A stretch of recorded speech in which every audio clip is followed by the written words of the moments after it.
they're going to try and adjust the volume, I assume.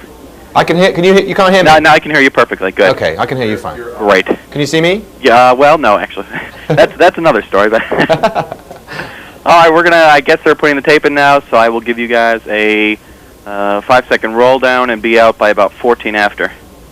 So we'll go in 5, 4, 3, 2. Rick, you now have one of your first major American movies. I know, it's scary. It's scary. I only came to America with 3 pairs of trousers. I need some more. They're filling up fast. Oh, that's rude. Sorry. Anglo-Saxon humor there. Okay. Now you're doing Drop Dead Fred. What is Drop Dead Fred? Drop Dead Fred that's the character I play in the film, and he's an imaginary friend. You know, kids sometimes have imaginary friends. They're invisible. No one else can see them except the kid who's imagined them. That's fine. That's perfectly normal. Except that the hook of the film is that Fred comes back when the little girl grows up and becomes Phoebe Cates. That's Phoebe Cates' character, Elizabeth. And the problem with Fred is that he is a really naughty boy. He's my size, but I play him like a kind of really spoilt, unpleasant, overexcited 7-year-old. His version of having fun is like excitement, and his version of excitement is breaking things. He likes to be naughty, he likes to break windows, he likes to break the furniture, he likes to smash the TV set up, he likes to wipe dog poo all over the carpet. That's what he does. And that's okay, it's kind of containable when in a little girl's world. But when he's doing it in an adult's world, and remember, no one else can see him, so his friend Phoebe Cates is getting the blame for all of this. When he smashes up a restaurant, she gets the blame. When he smashes up a string quartet, she gets the blame. I don't want to give away too many of the gags. So it's a nightmare for her. But ironically, he actually sorts her life out, really, because she's living an unhealthy sort of life. When he smashes that life to pieces, she starts to live properly again. What would attract you to see this movie? I mean, you are, of course, the king of comedy. Kind of violent, violent destruction. That's what would attract me to see it. Excitement, really. That's what I like for my entertainment. When did you become actually involved with this? I heard this was a project that's been around for a while. No, well, actually, it was quite surprisingly quick, actually. The writers came over to London, which is, I'm based in London. I'm hardly known over here. The only thing people might know me for is a program called The Young Ones, which was on MTV. I know, and actually the character I play in that's a rather unpleasant, spoiled, childish person, so I kind of getting typecast for that, but that's okay. They came over to London and they saw me doing my current TV show is called The New Statesman, where I play a Conservative politician, Conservative Member of Parliament, and they saw me on the telly being whipped by Mrs. Thatcher when I was wearing my Union Jack boxer shorts, and they thought, well, you know, he looks cheap, he'll do anything, we'll have him. And this was, well, I suppose, yes, 2 years ago now. 2 years ago. Then they wrote it, and then the film company made it last summer in Minneapolis, which is lovely, a bit like me. To touch on The Young Ones for a second, which, by the way, is a brilliant program. Thank you. You actually went from The Young Ones to something which is very Spinal Tap-ish called Bad News. Yeah, how'd you know about that? Oh, I've got the copy. I watched it again yesterday. Boy, that was fun.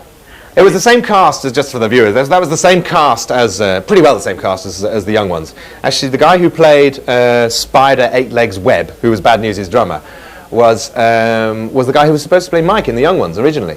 But he had a falling out with the producer, so it didn't happen. Yeah, Bad News was brilliant, because we made 2. I don't know if you've seen the second one, but we went to the Monsters of Rock Heavy Metal Festival in Castle Donington. No. And we supported Ozzy Osbourne and Motorhead. And I don't know if you what they like to do, because they hate Bad News. Bad News were like Spinal Tap. Although we didn't copy them, we had the same idea at the same time. Same idea. They hate us because we are the worst. I mean, we're worse than the worst. We're the worst. And like 70,000 heavy metal fans, they come to the heavy metal mecca, and there's us like kind of desecrating, you know, the mecca. And didn't you get your throat slit at the end? Yes, I got my throat slit, but what happened was, what they didn't show in the film is that these guys knew we were coming. The hardcore heavy metal fans knew we were coming, and they bought these big flagons of cider. I don't know if you know what cider's like, but it's kind of sort of English urine, really. And they drink it all, and then they go to the toilet in the bottles, right? This is true. Front toilet, not back toilet. And then they waited for Bad News to come on, and we came on and said, "Good evening, Donington," and the sky was black with bottles of urine. Oh, wonderful.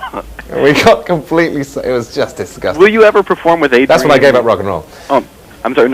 Would you ever perform again with Adrian, or maybe? Yeah, I'm writing with him at the moment. We're writing a show called Bottom, where I play Richard, which is like a psychotic odd couple. I play Richard, and he plays Eddie Hitler.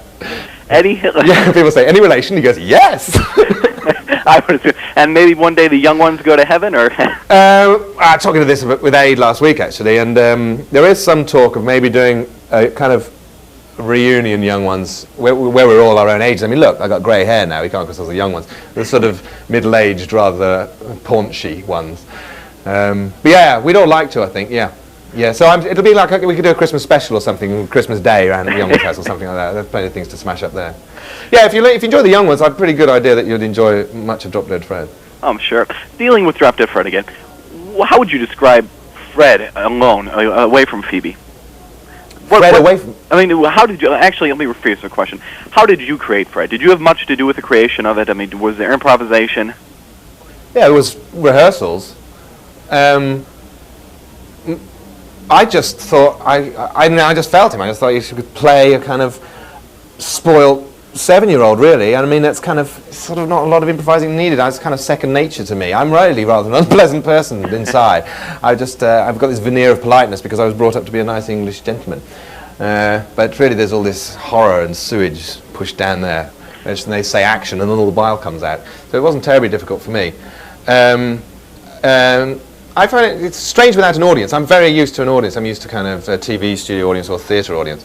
Getting up early in the morning and doing stuff in front of a camera at kind of 9 o'clock in the morning is a bit disconcerting for a while.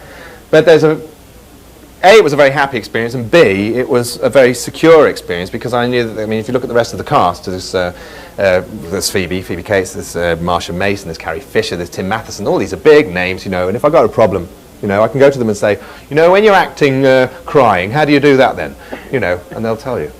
Now, I talked to Phoebe yesterday, and she said that it was a little strange with you and her doing scenes where people did not know that you were in the room and you're actually trying to carry on a scene. Yeah, that's difficult. That's difficult when I'm yelling into Marsha Mason's ear and she's trying not to try not to react. It's also careful as well because sometimes you do that and you do take really well. But if I said, "What do you do, mega bitch?" like that to her, and her hair might kind of flap a little bit, and then we'd have to cut and do it again. It's because Fred must have no impact on the real world when there's another adult around. There are lots of complicated rules like that. But yeah, I guess that was kind of difficult for them. It's sort of lonely for me as well, because I was sort of wandering around in these scenes and there's nobody looking at me. And I'm talking to people and nobody's responding. It's sort of sad, really. Do you think we'll ever see a Drop Dead Fred Part 2? We have to wait and see how it goes. I mean, this is a big break for me. This is an big American movie, If the Americans don't want to know about that kind of thing, then fine. Well, not fine, very sad, terrible. But if it goes well, and if America likes it, and they want to make a sequel, there's more to do. There's plenty more things to smash up. I'm on.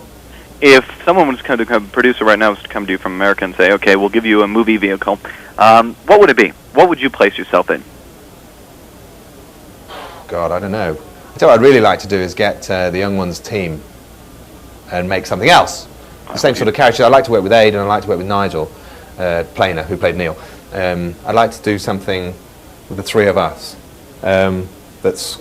Slapstick's a very dirty word, but a much abused word, but I mean, we'll call it violent comedy, if you like, if that's the sexier name. That's what I'd like to do, I think, really, yeah. But I mean, that doesn't preclude me from doing absolutely anything I get offered. True. I appreciate the time you've spent with us today. I hope everybody goes out to see Drop Dead Fred, and believe it or not, it has been an honor talking with you. Thank you very much, Barry. It's nice to talk to someone who knows something about bad news. I loved it, and I hope to see much more. Great. Well, we're going to do some gigs at Christmas. Come on over. Yeah. All right. Bye-bye, Barry.